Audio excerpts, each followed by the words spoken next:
Ново име со стар партиски багаж. Димитар Ковачевски е новиот претседател на СДСМ. Партиското членство одлучи дека тој е човекот достоен да го замени Зоран Заев од претседателската фотелја во СДСМ по дебаклот со исходот од локалните избори. Со драстично помал број на гласови, дури 25.000 помалку од претходните избори, Ковачевски вети обединување на членството и најави одговорно и честно работење. Секогаш кога СДСМ е силен и има јасна агенда која одлучно се спроведува, државата оди напред. Затоа ни треба силен и обединет социјалдемократски сојуз кој има јасни цели и енергија за нивно спроведување. Ние сме столб на прогресивниот дел од општеството и граѓаните со право очекуваат од нас да работиме заедно, одговорно и посветено.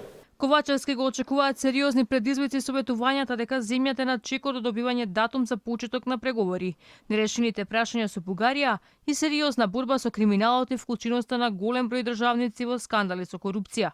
И покрај тоа што на овие вонредни внатрепартиски избори пријавени за гласање беа 17.000 помалку од изборите кога Заев стапи на функција, против кандидатите на Ковачевски алармираат дека бројката на излезени членови е загрижувачка и аларм за незадоволство од политиките на СДСМ. Против кандидатката Фросина Ременски вели дека воопшто не е задоволна од излезноста на членството, оценувајќи дека тоа е можеби многу поважно од резултатот на изборите.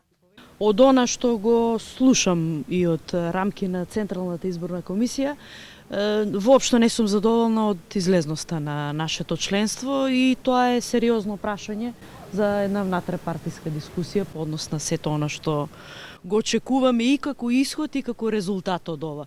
Можеби не се толку важни резултатите како што е важно прашањето зашто нашето членство одлучи во голем процент да не излезе на изборите. Настапувањето на партиската функција за Ковачевски ќе значи и добивање на мандат за формирање на нова влада, кој ќе остане во трката за нови министерски мандати, се уште е неизвестно. Сепак, министерот за внатрешни работи Оливер Спасовски одбива директно да одговори дали тој сепак ќе остане во игра.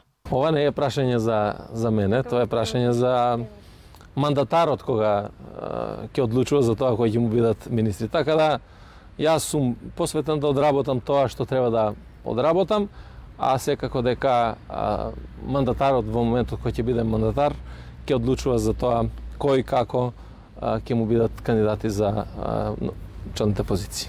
По пазарењата на Заев со Африм Гаши за стабилно парламентарно мнозинство, договорените министерски имиња ќе стапат на функции со доаѓањето на Ковачевски на Илинденска. Изборот на Ковачевски наку доаѓа по понудената оставка на Зоран Заев и губењето на апсолутната локална власт на последните избори.